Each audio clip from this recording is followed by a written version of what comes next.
Good evening, everybody. During COVID-19 pandemic webinar organized by Tejo, supported by Ajanta Pharma, we have a galaxy of faculty. So, good morning to the viewers of the North America and South America. We have Dr. Arun Gulani, a famous refractive surgeon, originally from Mumbai. Then we have Dr. Madhavi Rao from Vijayawada, also representing the Women of Ophthalmic Society. And we have Dishita Rathod, who's the youngest in the group, representing the Young Ophthalmic Society of India, and who just finished a fellowship. And we have Dr. Kavita Rao, who's the director of cornea services of Ayatollah Hospital. And we have Dr. Mona from the Zero India. She's from Varda near Nagpur and attached to the medical college there. With this, I will now share my screen, and I think we will meet the rest of the speakers. And I think after every speech, we are going to have 5 minutes discussion and also have a half an hour question and answer session. So whoever has question, I request you to send it to the system, to the chat box. And with this, I'm sharing my screen and starting my presentation. So my talk is on retina care during COVID. And we have a team with Dr. Jaydeep Walinchkar, Dr. Amit Jain, Dr. Hitesh Sharma, Dr. Ritu Shah, Dr. Asta Jain, and Dr. Sonam Verma, the medical retina fellow. We all know this. We just quickly run through. The first one case happened in December 10, and without realizing, I was in China in a place called Taikou and Jinan in December 21, 22, 23. And the first case reported in India, fortunately, in January 30th. But after that, also 7th, 8th January, I was in Indonesia. And I'm glad we have crossed all the quarantine time and whatever incubation time. I'm alive.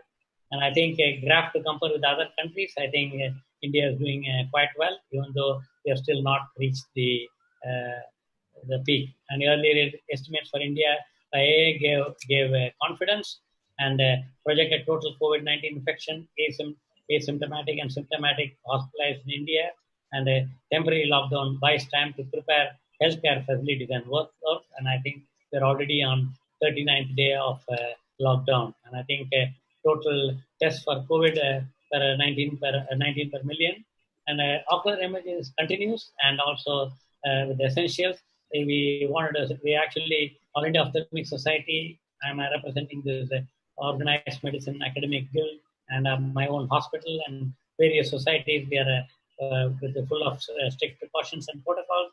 We are circulating, and it's a dynamic protocols. We also have work from home for non-medical department and rest on duty workers on rotation, mock drills, training, retrain, and I think we have started a teleconsultation. Those new is what should be the preferred practice pattern. The new now will be teleconsultation using infrared thermometer, following the triad, the COVID consent, and also PPE.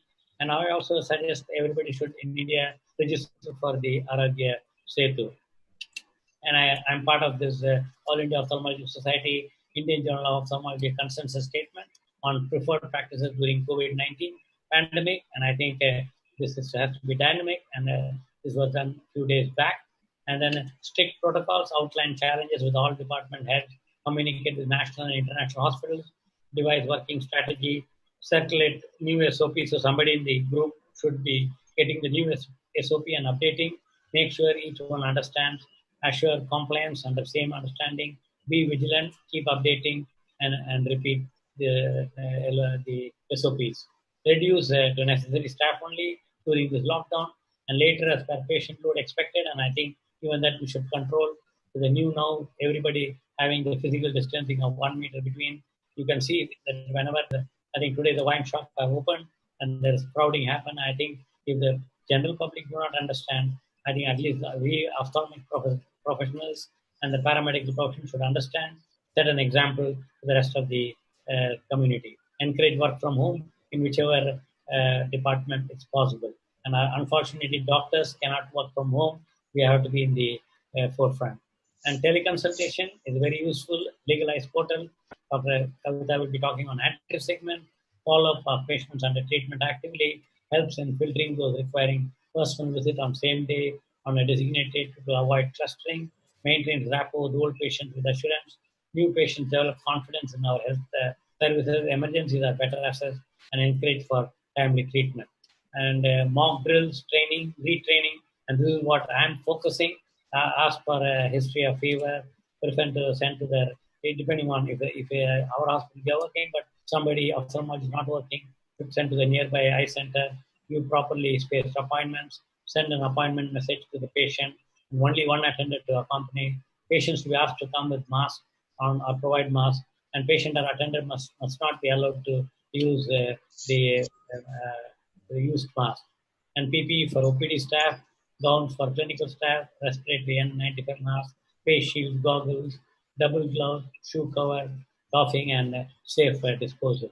And at security, this is common for any OPD, and I think and also for retina OPD, where and security ensure masks are well covering without valve, hands to be sanitized, thermal scan temperature, maintain entry record register compulsorily, COVID-related hospital visit concern, inform about marked circles, step ahead when one next one is empty to ensure 1 meter physical distancing. And I think that's what I'm repeating. And same thing in the paper, in the reception, paperless registration, and only hospital visit regulation message to be forwarded and register number, guide to be seated, maintaining the physical distancing. I personally visited the hospital today to make sure it is done. Informed to collect a summary at the end of the visit, and everything should be done electronically, donning and doffing. And at optometrist, again, optometrist does the best corrected visual acuity with old glasses. And again, when the adult is there and the relative can wait in the car so that on mobile the relative can come and in case that it called for. Avoid refraction wherever can, and no MCT. Disinfect GAT with alcohol and disinfect chairs every 2 hourly, and that's also we are doing. And you can use the Jaggers, Amsler, or GRR chair can be mounted on a clip stand and moved by the optometrist so that the patient need not touch it. Pupillary reaction to be noted carefully, and in waiting area, assure a minimum waiting time, dilate without touching lids, without with cotton bud, assure good ventilation and sunlight, install sanitizer dispenser close to door and needs to be fumigated. And with retina consultant, all consultants to be wearing scrubs and PPE for OPD. And our retina consultant is following where he goes to the changing room and changes to the OT clothes, and then over that he wears the PPE so that when he goes home he wears his, that same clothes back so that he has to travel a lot, and then goes home and again follows the general protocol.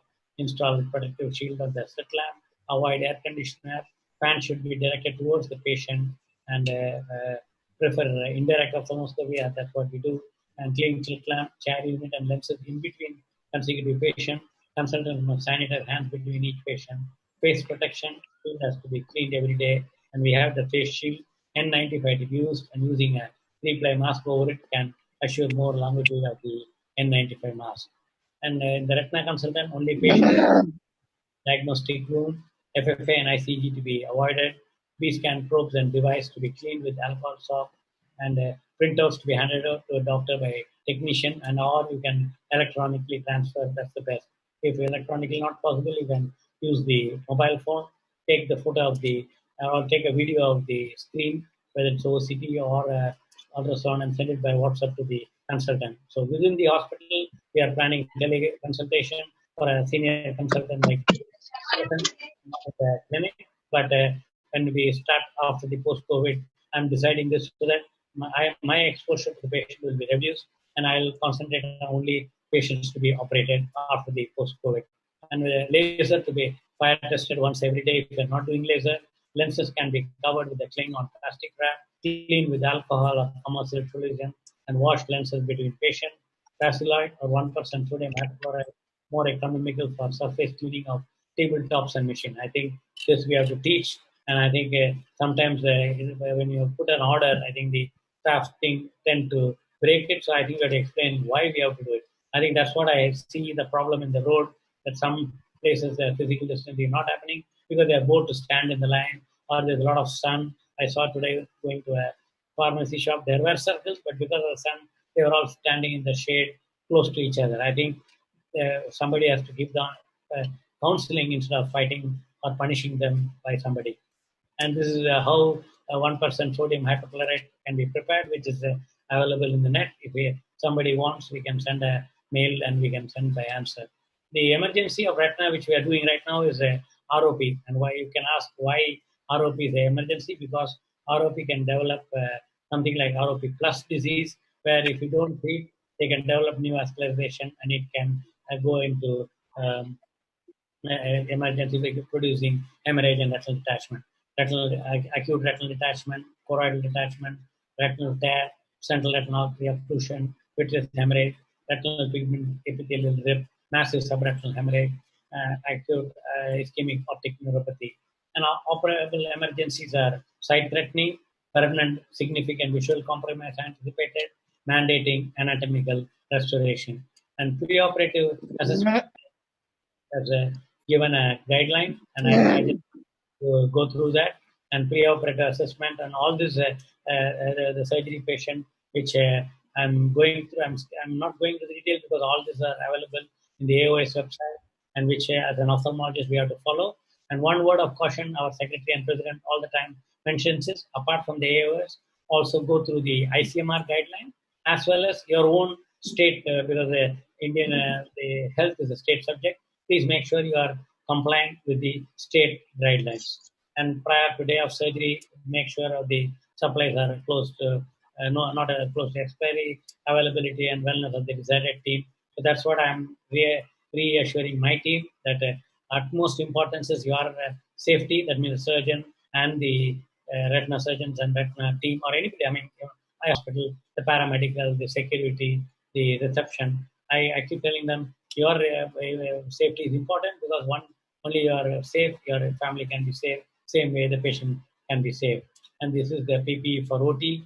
The